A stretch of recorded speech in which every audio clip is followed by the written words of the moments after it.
말씀 제목이 상당히 깁니다. 경건한 삶을 위한 교훈, 그리고 1, 2, 3 이렇게 되어 있습니다. 디모데 전서를 통해서 우리가 경건한 삶을 살려면 어떻게 해야 되는가 하는 것을 자세하게 보면 9가지를 이야기를 해주시는데, 그걸 이제 좀 간략하게 줄이면 5가지, 이 5가지는 꼭 기억을 했으면 좋겠다 하는 의미에서 제가 1, 2, 3 이렇게 번호를 붙여서 실었습니다. 경건한 삶을 살려면 경건의 훈련을 해야 됩니다. 훈련이라고 하는 것은 결심하는 것하고는 다릅니다. 결심은 한번 마음을 딱 먹으면 되는 거지만, 훈련은 한번 마음 먹어서 되는 게 아니고 계속 해야 됩니다. 계속 반복을 해야 훈련이 되는 겁니다.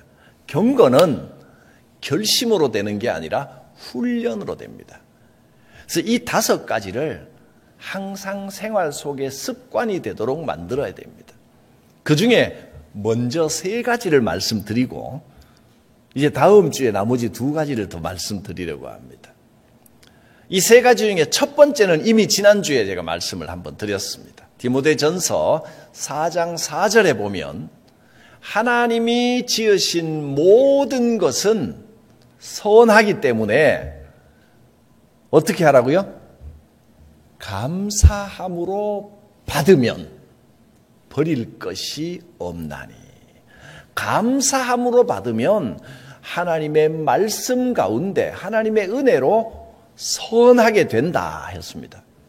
그러니까 뭐 음식을 가지고 먹으면 된다 안 된다 그렇게 말할 게 아니고, 율법적으로 이거는 되고 율법적으로 저건 안 되고 그렇게 따지면 안 되고, 감사함으로 받으면, 감사합니다 하고 먹으면 모든 것이 가능하다.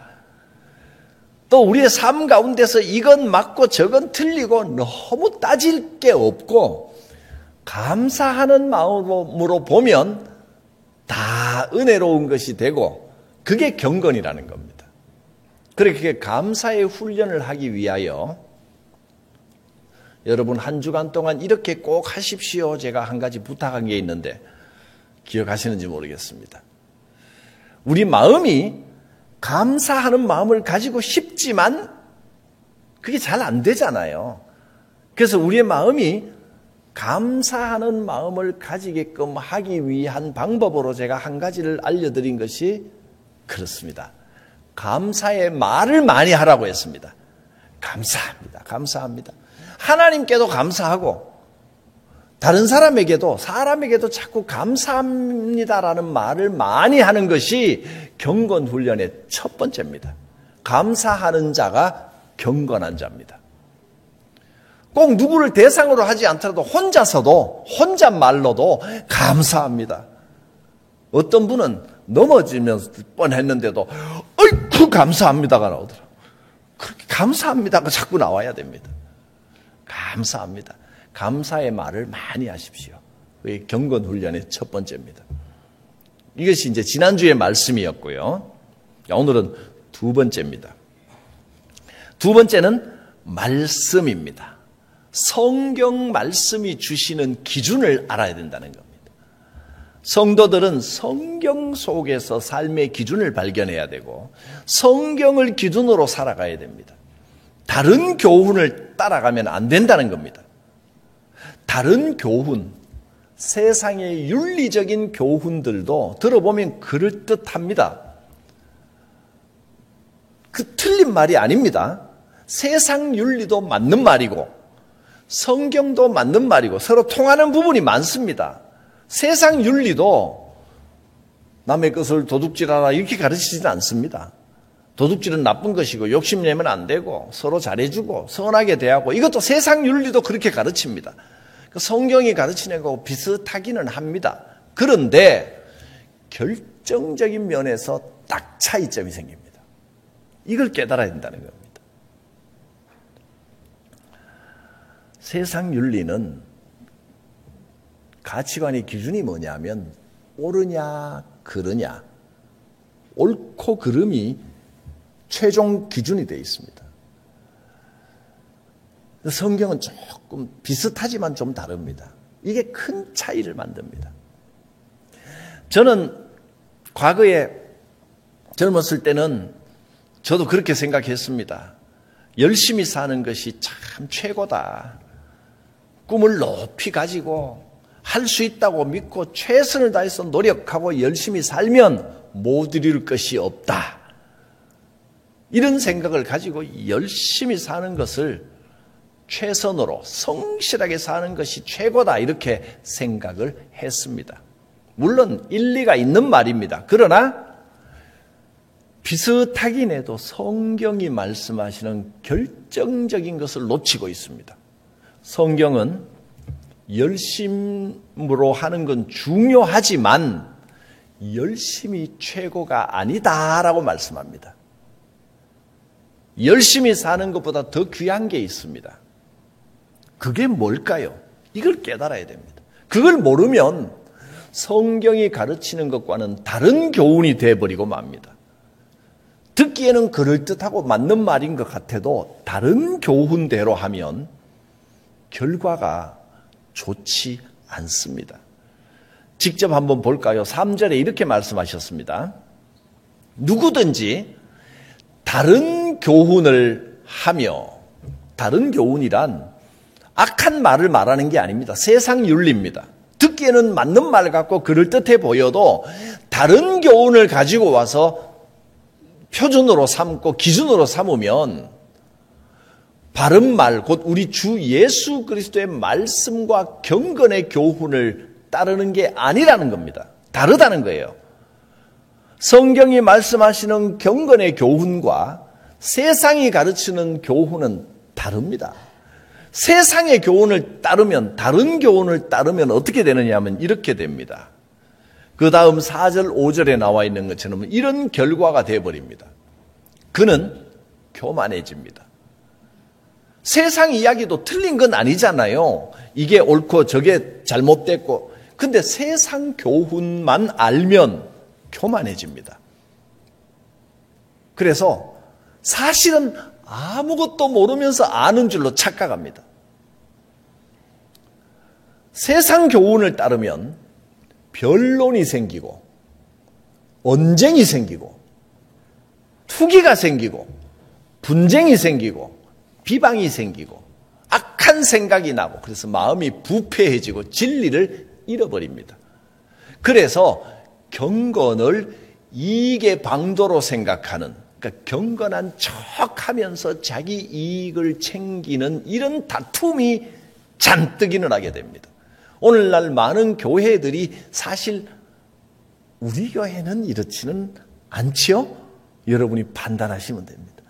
그런데 많은 교회들이 이렇게 다툼과 분쟁과 언쟁과 싸움이 막 일어납니다. 그런데 들여다보면 전부 다 자기가 옳다 그럽니다. 또 들어보면 또 맞는 말이에요.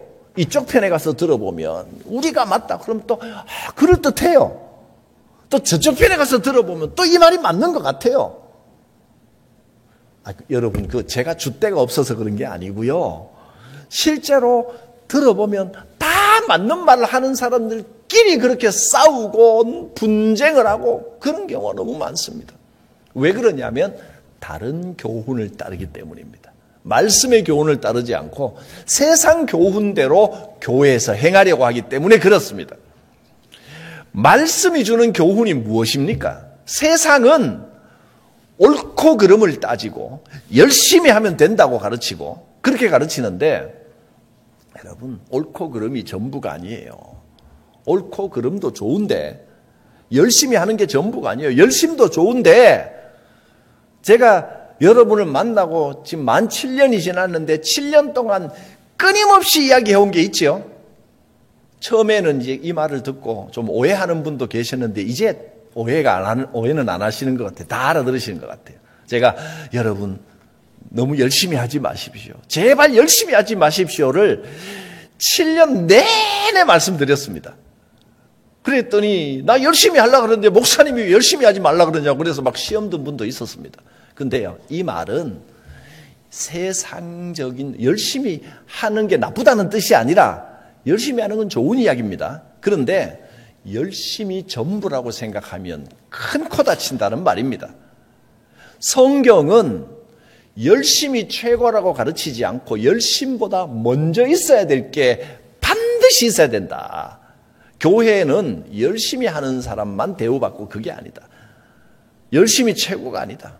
열심히 하면 어떻게 되느냐? 그는 교만하여 아무것도 알지 못하면서 아는 줄 알고 다툼과 분쟁과 논쟁과 부패가 생긴다는 겁니다.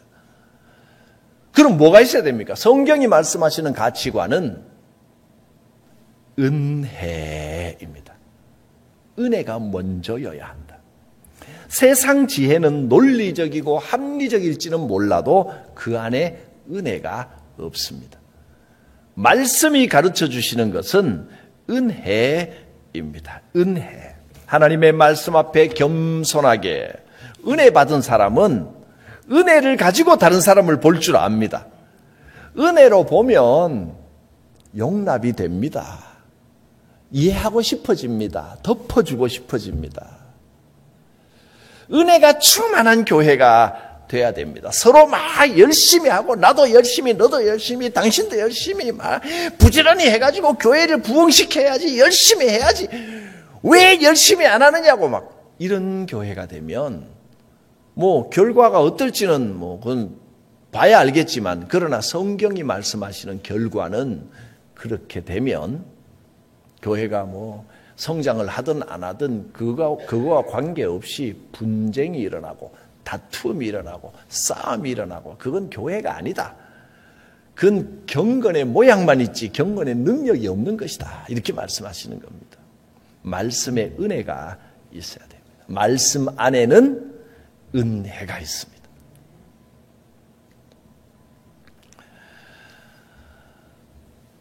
우리의 모든 일에 말씀 중심, 은혜 중심이어야 합니다.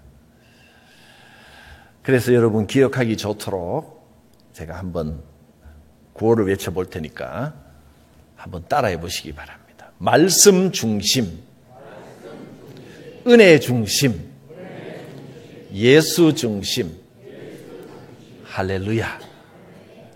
이게 분명해야 됩니다. 경건의 훈련 첫 번째는 감사요. 두 번째는 말씀의 은혜입니다. 은혜로 보는 것을 훈련하십시오. 나는 은혜 받았다라고 하는데도 은혜를 받았으면 은혜가 흘러나와야 되는데 은혜가 흘러나오지 않고 은혜 받아가지고 내가 열심히 하면서 자꾸 부드럽던 눈이 세모가 돼요. 눈을 세모로 뜨는 건 다른 사람을 정죄하고 나는 이렇게 은혜 받아서 열심히 하는데 당신은 왜 그렇게 열심히 안 하느냐? 이거 되면 그거 은혜 잘못 받은 겁니다. 그거는 성령이 아니라 이상한 영 받은 겁니다, 여러분. 성령님은 우리를 은혜롭게 하십니다. 그리고 은혜로 보게 하시고 은혜로 판단하게 하십니다. 말씀의 은혜. 세 번째는 자족하는 마음이 경건의 훈련입니다. 6절 말씀에 자족하는 마음이 있으면 경건은 큰 이익이 되느니라. 자족하는 마음. 자족, 스스로 만족한다 그런 말입니다. 너무 많은 욕심 내지 않고 있는 그대로 주신 것에서 만족하는 것이 자족입니다. 자족하는 마음이 경건의 훈련에 큰 이익이 됩니다. 빌립보서 4장에 사도 바울은 거기서도 자족이라는 말을 씁니다. 이렇게 말씀했습니다. 어떤 형편에든지 내가 자족하기를 배웠다. 어떤 형편에든지 풍부에도 처할 줄 알고 궁핍에도 처할 줄 알고 스스로 만족하는 법을 배웠다. 하나님 안에서 만족합니다. 은혜가 풍성해지면 마음에 만족이 있고 기쁨이 옵니다. 하나님의 나라가 임하면 평안과 만족이 자족한 마음이 생깁니다. 은혜가 넘치면 모든 것이 넉넉해집니다. 심지어는 은혜가 넘치고 자족하는 마음을 가지면 하나님께서 실제 삶에 필요한 것도 다 채워주신다고 했습니다. 고린도후서 5장 8절에 보면 이렇게 말씀했습니다. 우리가 봉헌송하고 난 다음에 봉헌 기도를 할 때 화면에 항상 이 말씀이 나옵니다. 하나님이 능히 모든 일에 너희에게 넘치게 하신다. 이는 너희로 모든 일에 항상 모든 것이 넉넉하여 모든 착한 일을 넘치게 하게 하려 하심이라. 하나님께서 먼저 모든 은혜를 넘치게 하십니다. 은혜가 넘치면 그 다음에는 모든 일에 항상 넉넉하도록 채워 주십니다. 하나님이 부어주셔야 되는 겁니다. 여러분 먼저 은혜로 넉넉히 채우시기 바랍니다. 그러면 모든 것을 넉넉히 채워주시고 그리고 착한 일을 넘치게 하게 하신다. 하나님 주신 것으로 선한 일을 넉넉하게 하게 되는 겁니다. 이 모든 것의 출발점이 은혜입니다. 은혜가 있으면 만족하게 됩니다. 하나님 감사합니다. 주여 먼저 은혜가 넘치게 하옵소서. 그래서 마음도 생활도 착한 일도 다 넉넉하게 하옵소서. 그게 믿는 이의 삶입니다. 우리는 예수님을 소유한 사람들입니다. 주님 말씀하셨습니다. 주님이 우리 마음에 평안을 준다 그랬습니다. 이 평안이 오면 만족합니다. 그저 못 가진 것 때문에 답답해하고 막 잃어버린 것 때문에 속상해하고 늘 속상한 마음을 갖고 사는 분을 보면 사실 없는 사람들은 오히려 없는 대로 그냥 사는데 넉넉하게 좀 많이 가진 분들이 가진 것 중에 한 덩어리 잃어버리면 더 속상해 하시는 것 같아요. 가진 거 잃어버려서 속상해 하는 분을 보면 먹고 살 만큼 충분히 있는데도 그렇게 속상해 하셔요. 여러분, 자족할 줄 아시기 바랍니다. 주께서 이 평안을 주십니다. 주님의 말씀입니다. 평안을 너희에게 끼치노니 나의 평안을 너희에게 주노라. 내가 너희에게 주는 것은 세상이 주는 것 같지 아니하니라. 너희는 마음에 근심하지도 말고 두려워하지도 말라. 하나님께서 다 채우십니다. 하나님께서.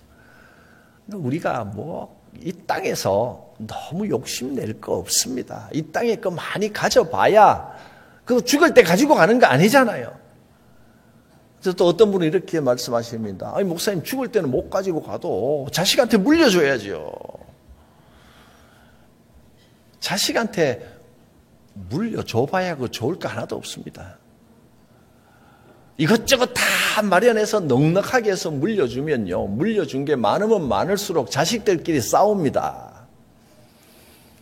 그리고 자식들이 자기가 능력이 있어서 내 자식이 자기가 버는 게 좋지 부모 물려주는 거 받아가지고 사는 게 뭐가 좋습니까?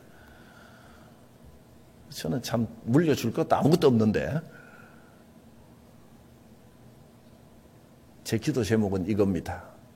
요새 우리 가정, 우리 자녀에 대한 기도 제목은 주여 내 아들들이 빨리 나에게 용돈을 주게 하옵소서. 그거 큰 기도 제목입니다. 진심입니다. 내가 물려줄 건 하나도 없어도 걔네들이 나한테 용돈 좀 주게 하옵소서.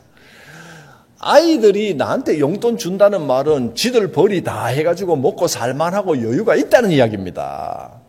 그러면 아이들이 나한테 손 벌리게 하옵소서 그렇게 기도하시겠습니까? 나한테 용돈 주는 게 낫지요.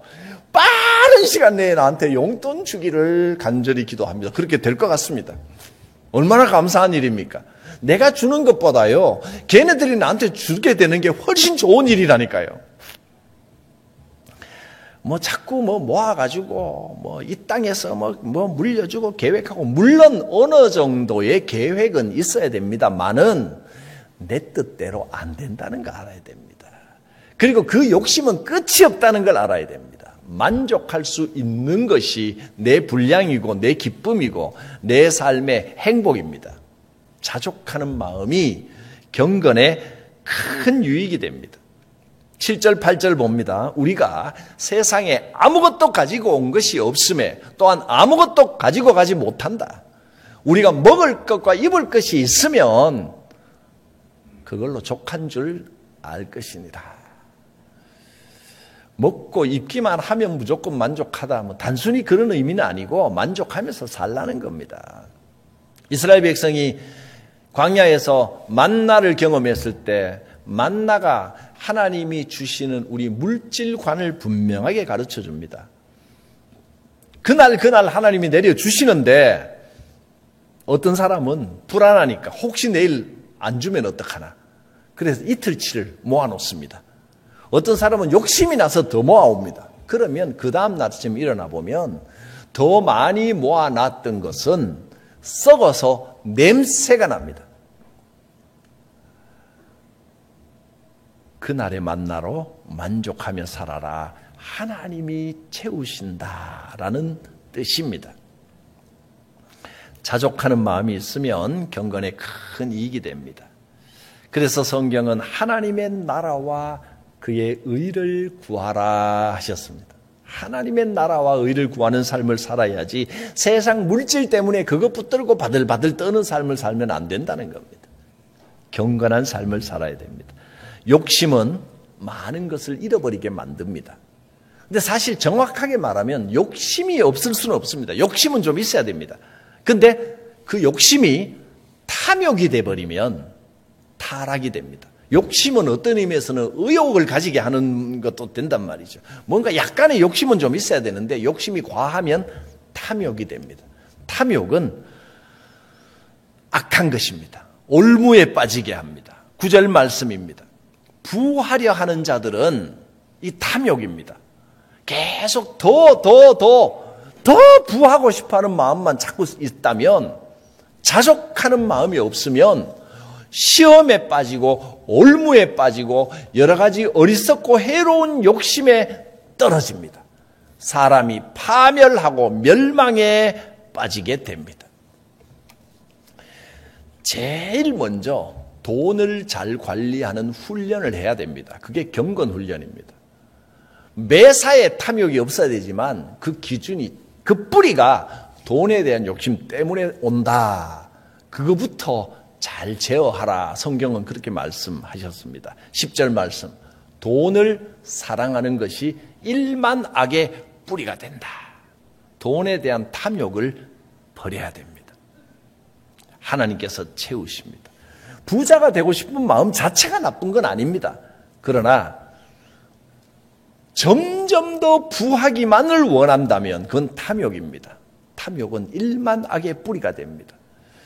돈을 벌기 위해 수단 방법을 가리지 않는 것은 악한 일입니다. 물질에 대한 탐욕을 제어하고 절제할 수 있어야 됩니다. 그래서 건강한 물질관을 가져야 됩니다. 그리스도인은 먼저 돈에 대해서 건강한 재물관을 가져야 됩니다. 정당하게 바르게 벌어야 되고 내가 땀 흘려 버는 것을 기뻐해야지 불로소득 바라면 안 됩니다. 그런 의미에서, 어떤 의미에서는 복권 사는 것도 악한 겁니다. 그냥 재미로 그냥 심심하니까 한번 사보는 것까지 이제 탓하는 건 아닙니다. 그런데 내가 돼야 된다.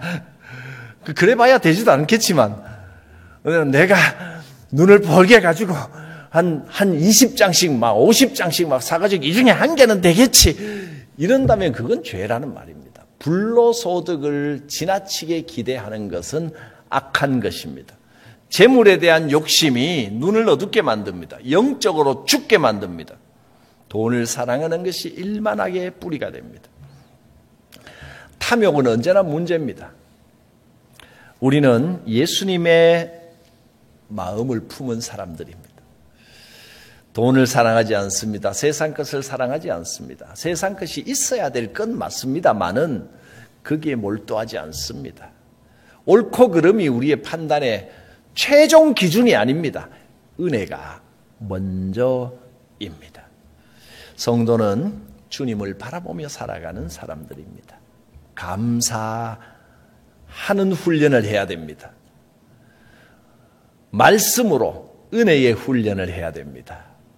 자족하는 훈련을 해야 됩니다. 한 번으로 되지 않습니다. 나는 왜 이럴까? 내가 왜 감사하지 못하고 이렇게 마음이 답답하나? 자책하지 말고 지금 훈련 과정 중에 있다. 계속해서 반복하시기 바랍니다. 주여 감사합니다. 주여 은혜 주심에 감사합니다. 은혜로 살게 하옵소서. 주여 만족하게 하옵소서. 기도할 때마다 또 살아가는 과정 가운데 이 디모데 전서의 경건 훈련을 기억하십시오. 자, 감사, 말씀의 은혜, 자족입니다. 다음 주 예고 살짝 드리고 말씀을 마쳐야 될 것 같습니다. 나머지 2개는 미리 좀 알아야 5가지를 기억하시겠죠. 자, 감사, 말씀의 은혜, 자족. 그 다음에 경건 훈련 나머지 2가지는 뭐냐면 하나는 직분입니다. 내 직분의 소중함을 알고 직분에 맞게 봉사하고 직분에 맞게 살자. 이 교회 안에서의 역할입니다. 직분. 5번째는 관계, 인간관계입니다. 이 관계는 교우들 간의 관계만을 말하는 게 아니고 사회생활에 가서도 상정과 종, 부모와 자녀, 늙은이와 젊은이 이 모든 관계들이 경건 생활에 아주 중요한 역할을 한다. 이 2가지를 이제 다음 주에 살펴볼 것입니다. 디모데 전서를 통해 주시는 경건한 삶을 위하여 훈련해야 될 5가지 감사, 말씀의 은혜, 자족, 직분, 인간관계 그렇습니다. 기도합니다. 거룩하신 하나님, 경건한 삶을 살기를 원합니다. 경건의 훈련을 잘하게 하여 주시옵소서. 예수님 이름으로 기도드립니다. 아멘.